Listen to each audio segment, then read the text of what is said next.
Започна прославата за утрешниот голем интернационален празник Денот на жената. Приполни улиците, цвеќерниците, секој брза некаде да го купи подарокот за најдрагата таа. И оваа година во прв план за подарок се цвеќињата кои се уште се препознатлив символ за оддавање признание за достигнувањата на жената на економски, политички и социјален план. Купуваат луѓето за 8 март, но претежно ситници земаат и цвеќиња, некој природно, некој вештачко, зависи по укусо кој како сака. Секоја припадничка на женскиот пол наоѓа свој начин да го прослави 8 март. Прилика во која истовремено се прави осврт на минатите предизвици и достигнувања и уште поважно идните можности кои што ги очекуваат генерациите на жени кои доаѓаат. Туристичките агенции се задоволни од интересот на кочанчанки за 8-мартовските патувања во странство, кои во последните неколку години се поатрактивни од новогодишните. Бугарските зимски центри и понатаму се едни од најпосакуваните и најбарани дестинации за 8-мартовската прослава. Преку нашата туристичка агенција имаме повеќе понуди за празникот на жената 8 март. Најголем интерес има за соседните земји, како например Србија, Грција и Бугарија. Бугарија, Банско и Боровец и Сандански, Грција, Лутраки и Солун и за Србија Врњачка бања. Жената на овој ден е ослободена од секојдневните обврски и е во центарот на вниманието во семејството. Кочанските жени, мајки, баби, девојки и сопруги најчесто добиваат и подаруваат цвеќе, а мажите пак, водени од оваа желба на жената и љубовта кон неа, велат дека цвеќето е и нивниот избор со кој ќе искажат почит и мал знак на внимание кон саканата. Цвеќе, најубав поклон цвеќето е за жените. Празник за жените си, тај ден они располагат празники, да не работат, да не мијат, да не готват, да се прошетат.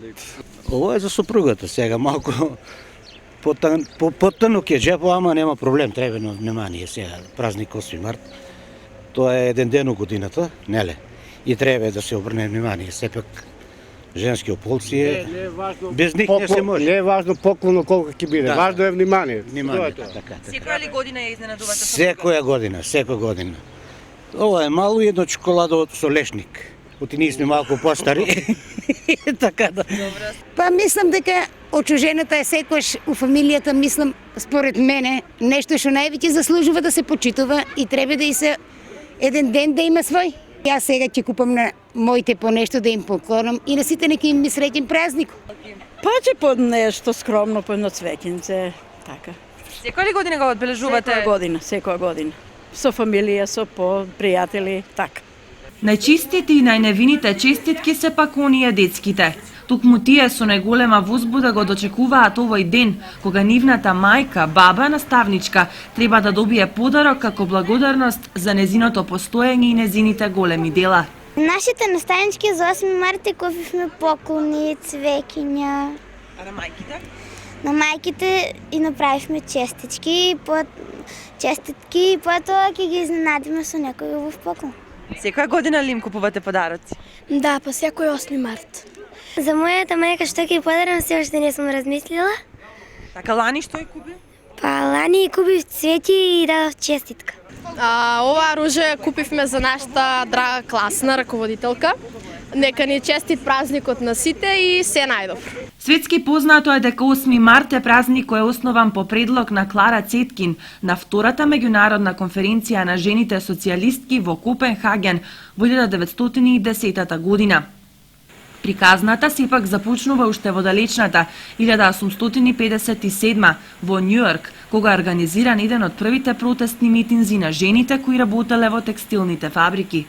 Уште години наназад се докажа дека жените имаат посилен карактер од мажите, затоа што кога ќе кажат не, тоа навистина е така.